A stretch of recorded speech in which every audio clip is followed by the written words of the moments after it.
Alhamdulillah alladzi arsala rasulahu bil huda wa dinil haqq liyudhhirahu 'alad dini kullih walau karihal musyrikun. Asyhadu an la ilaha illallah wahdahu la syarikalah wa asyhadu anna Muhammadan abduhu wa rasuluh. Hukum mengepalkan tangan waktu bangkit dari sujud.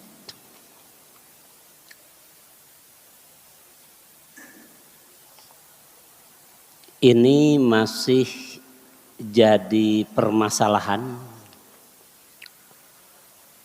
dan seringkali orang melakukan seperti yang digambarkan dalam makalah ini, dalam hadis ini, saling tahkir terhadap yang lain. Yang mengepalkan tahkir kepada yang tidak, atau seringkali yang tidak mengepalkan menuduh tahkir terhadap yang mengepalkan. Ini kita ngaji. Dan kalau toh terjadi nanti perbedaan, yang ini harus mengepalkan, yang ini tidak, nggak masalah. Itu hal lumrah dan biasa. Yang penting ketika kita melakukan sesuatu, kita jelas berdasarkan keterangan dan dalil yang mana, itu saja. Karena ikhtilaf itu sejak dulu di zaman Rasul pun sudah ada. Titik pertama di makalah Rawahul Bukhari an Malik ibnil Khuwairits annahu ra'an nabiyya sallallahu alaihi wasallam yusalli fa idza kana fi witrin min salatihi lam yanhad hatta yastawiya qa'idan. Rawahul Bukhari telah meriwayatkan Imam Al-Bukhari an Malik bin Al-Khuwairits, dari Malik bin Al-Khuwairits, annahu sesungguhnya dia ro'an nabiyya sallallahu alaihi wasallam melihat Nabi sallallahu alaihi wasallam yusolli salat. Fa idza kana fi witrin min salatihi, dan apabila beliau dalam rakaat ganjil, witir itu ganjil ya. Rakaat berapa ya yang ganjil? Rakaat berapa yang ganjil? 1 dan 3, itu ganjil. Lam yanhad, beliau tidak bangkit berdiri. Hatta yastawiya qa'idan, sehingga beliau tegak duduk. Atau duduk dengan tegak. Coba. Perhatikan hadis yang pertama. Ini di kitab Bulughul Maram, saya tulis nomor hadisnya. Jadi apabila Nabi sholat dan apabila di rakaat yang ganjil, Nabi tidak berdiri, tidak bangkit untuk berdiri hatta yastawiya qa'idan, sehingga Nabi duduk dulu dengan tegak. Terbayang? Nanti saya praktekkan ini, ya.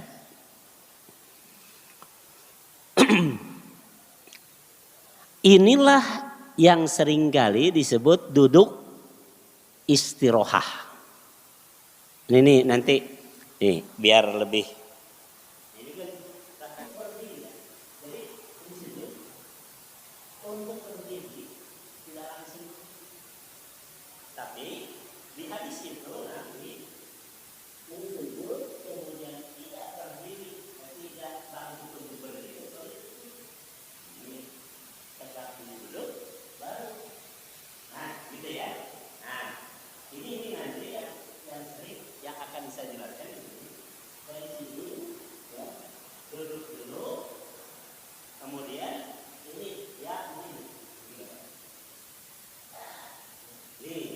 Itu ya sini. Ini akan saya jelaskan di sini ya. Jadi hadis pertama menerangkan adanya duduk ya sebelum berdiri. Nah, kemudian di titik kedua saya tulis 2 cara bangkit dari sujud di rakaat ke-1 dan rakaat ketiga. Rawa Abu Daud an Wa'il bin Hujrin qala ra'aitun nabiyya sallallahu alaihi wasallam idza sajada wada'a rukbatayhi qabla yadayhi wa idza nahado ala rukbatayhi wa tamada ala pahdhihi. Ini hadis-hadis harus dipraktekkan ini. Rawa Abu Daud, telah meriwayatkan Abu Daud an Wa'il bin Hujrin, dari Wa'il bin Hujrin. Qala, ia berkata, ra'aitun nabiyya sallallahu alaihi wasallam, aku melihat Nabi sallallahu alaihi wasallam. Idza sajada, apabila beliau sujud, wado'a rukbataihi qabla yadaihi, beliau menaruh 2 lututnya sebelum 2 tangan. Wa idza nahado ala rukbataihi, dan apabila bangkit, ia bangkit di atas 2 lututnya. Wa tamada ala pahdhihi, dan menekankan tangannya di pahanya. Terbayang? Ya. Jadi ini nanti bagaimana ketika mau sujud, bagaimana ketika mau bangkit. Nah, seringkali orang mempraktekkan sujud itu tangan dulu. Tangan baru lutut. Gitu ya. Coba diperhatikan di hadis ini, apabila Nabi sujud, wado'a rukbatayhi qabla yadayhi. Ini prakteknya, biar nanti tidak salah nih mempraktekkan ya. Ini coba diperhatikan, idza sajada wado'a rukbatayhi. Ini, apabila beliau sujud, wado'a rukbatayhi. Nih. Kan ini kan seringkali begitu. Orang sering mempraktekkan ya, sholat ketika sujud itu tangan dulu. Nah gitu ya. Itu kan ada kan hadisnya. Coba perhatikan di hadis ini dulu. Biar nanti kita mempraktekkan sholat itu berdasarkan dalil qat'i. Ini keterangannya. Jadi kita tidak ikut-ikutan, tidak. Nih keterangannya. Nah, ketika Nabi mau sujud, Nabi ya pertama kali bukan tangan ini, lutut, 2 lutut, baru 2 tangan, gitu ya. Ya 2 lutut, baru 2 tangan. Nah, kemudian ketika beliau berdiri, ya.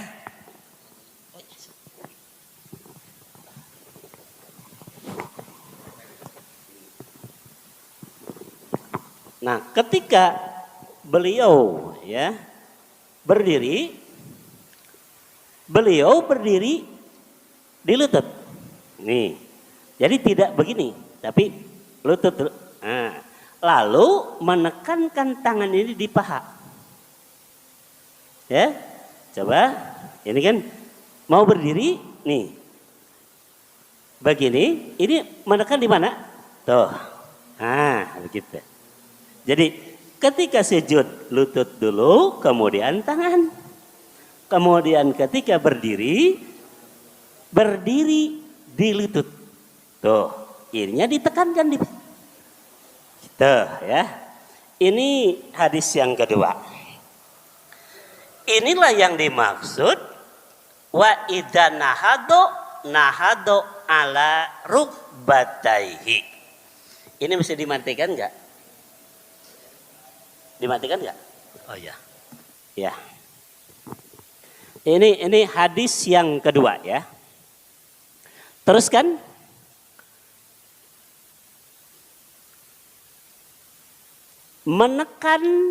Menekankan tangan pada tanah. Jadi ini cara bangkit ya untuk berdiri. Satu, menekankan tangan di paha seperti tadi. Hadis titik ketiga, menekankan tangan di tanah, di lantai. Jadi berdirinya sama, tapi tangan ini tidak di paha, tapi di lantai. Gitu ya. Rawa al-Bukhari qala Ayyub li Abi Kilabah. Abi Ayyub berkata kepada Abi Kilabah. Faqultu li Abi Kilabah. Aku bertanya kepada Abi Kilabah. Wa kaifa kana sholatuhu sallallahu alaihi wasallam. Bagaimana kamu melihat Rasul sholat? Qala, kata Abi Kilabah, misla sholati syaikhina hada, seperti orang tua ini. Siapa yang dimaksud orang tua ini? Hada yakni Amr bin Salamah, Amr bin Salamah. Qala Ayyub wa kana dzalika syai', dan adalah orang tua ini yutimut takbir, menyempurnakan takbir. Wa idza rafa'a ra'sahu anis sajdah, dan apabila beliau mengangkat kepalanya dari sujud as-saniyah, sujud yang kedua. Sujud pertama, kemudian duduk, sujud yang kedua. Ya. Jalasa, beliau duduk, wa'tamada alal ardi, kemudian menekankan tangannya di lantai, summa qoma, kemudian beliau berdiri. Jadi tadi saya sudah praktekkan. Yang pertama ketika menekankan tangan di paha, nah, kemudian berdiri. Kemudian cara yang kedua, menekankan tangan di lantai. Allahu Akbar, begitu ya. Di bawahnya, titik ketiga dari bawah, rawa at-Tabrani anil Ajraq bin Qais, ra'aitu Abdullah bin Umar wa huwa ya'jinu fis sholati. Nah, ini mulai ini. Tadi kan menekankan tangan di lantai. Dengan cara apa? Ya'jinu. Wa huwa ya'jinu fis sholati. Ya'tamidu ala yadaihi idza qama kama yaf'alul ladzi ya'jinul ajin. Ini di kitab At-Takhlisil Khabir. Ya, judnya saya tulis. Nah, ini titik yang ketiga, ini menjelaskan ketika menekankan tangan di lantai, ya, ini dengan cara dikepalkan. Kalau bahasa kita ya jinu itu meremas ya. Kalau adonan roti diremas-remas begini gitu ya. Ya jinu. Nah, kemudian di hadis kedua dari bawah juga, An Ibni Abbas anna Rasulullah sallallahu alaihi wasallam, sesungguhnya Rasul sallallahu alaihi wasallam kana idza qoma fis sholatihi, apabila beliau berdiri di dalam sholatnya, wado'a yadaihi alal ardi, beliau menaruh dua tangannya di lantai, kama yadoul ajin, seperti menaruhnya orang yang sedang meremas, ya. Meremas adonan di lantai. Saya nanti praktekkan. Nih, tadi saya sudah jelaskan, ya. Ketika berdiri itu kan ada dua cara, ya. Dari sujud, satu menekankan tangan di paha, Allahu Akbar. Satu, ya. Hadis yang pertama. Hadis yang kedua, menekankan tangan di lantai. Sama berdiri tapi begini.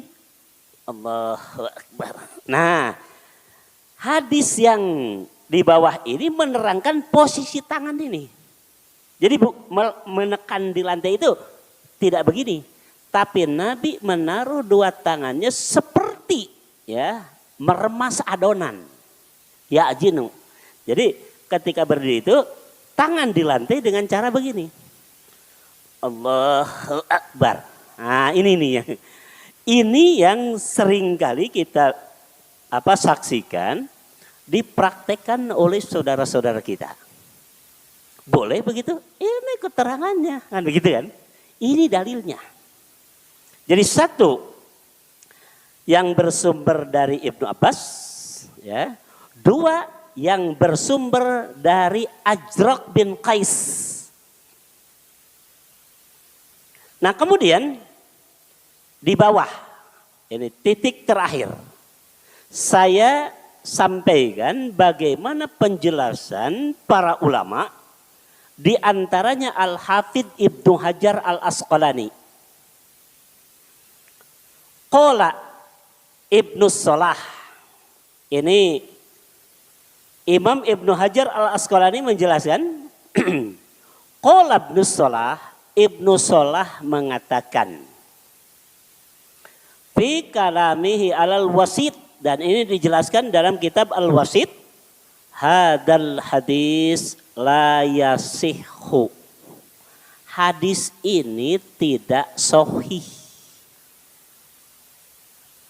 Wala yu'rafu, dan tidak diketahui, maksudnya tidak jelas rawinya. Menurut siapa? Ibnu Salah. Wala yazuju ayyuhtajja bihi, dan tidak boleh hadis ini dijadikan dalil atau dijadikan hujah. Satu, ya. Kemudian yang kedua, di bawahnya, qala Nawawi, Imam An-Nawawi mengatakan, ini dalam Syarah Al-Muhadzab, hada hadisun dhaifun au batilun. Hadis ini dhaif atau batal. La aslalahu, tidak ada asalnya. Dan ini, ya, dijelaskan oleh Imam Ibnu Hajar Al-Asqalani. Coba kita perhatikan, ketika Nabi berdiri untuk bangkit untuk berdiri, pertama tangan ditekan di mana? Di paha. Kedua, tangan di lantai. Dua-duanya jelaskan hadisnya. Kemudian yang ketiga, ada yang menjelaskan bahwa tangan Nabi ketika di lantai bukan di paha. Kalau di paha tidak diterangkan. Berarti tidak yazinu. Ini yang di lantai itu yazinu, mengepal seperti ini. Nah, hadis yang ini dijelaskan oleh para ulama, di antaranya yang dijelaskan oleh Al-Hafidh Ibnu Hajar Al-Asqalani. Satu, hadis ini menurut Ibnu Salah la yasihu. Dua, la yu'rafu. Tiga, wala yajuju ayyuhtajja bihi, tidak boleh dijadikan hujah. Nah, kalau hadis ini tidak boleh dijadikan hujah, lalu hujah yang mana yang diambil? Hujah yang asal, yaitu menekankan tangan di paha atau menekankan tangan di lantai tanpa ya jinu. Bisa paham begitu? Kenapa ya jinu? tidak diamalkan. Karena menurut Ibnu Salah hadis ini la yasihu la yu'rafu wa la yajuju ayyuh tajjabihi. Nah dengan keterangan seperti ini tentu saja yang tidak mengamalkan yazinu berdasarkan keterangan-keterangan ini. Sedangkan yang mengamalkan yazinu berpegang kepada hadis riwayat At-Tabrani dari Al-Ajraq bin Qais. Kemudian dari Ibnu Abbas yang mengatakan ketika berdiri menekankan tangan di lantai dengan cara yazinu. Nah, oleh karena itu, jika kita melakukan amalan-amalan ibadah, tentu saja yang dibenarkan menurut dalil yang kita yakini. Lalu, ya, kita melakukan amalan itu karena dalil yang kita yakini. Itu saja barangkali yang dapat saya sampaikan. Mudah-mudahan ini jadi pencerahan bagi kita, dan dengan hadis-hadis ini mudah-mudahan kita lebih yakin melakukan satu amalan karena dalil yang qat'i. Adapun yang lain melakukan itu, ini dan sebagainya, itu hak mereka. Dan kita tidak berhak untuk tahkir atau untuk mencela mereka. Barakallah li walakum. Wassalamualaikum warahmatullahi wabarakatuh.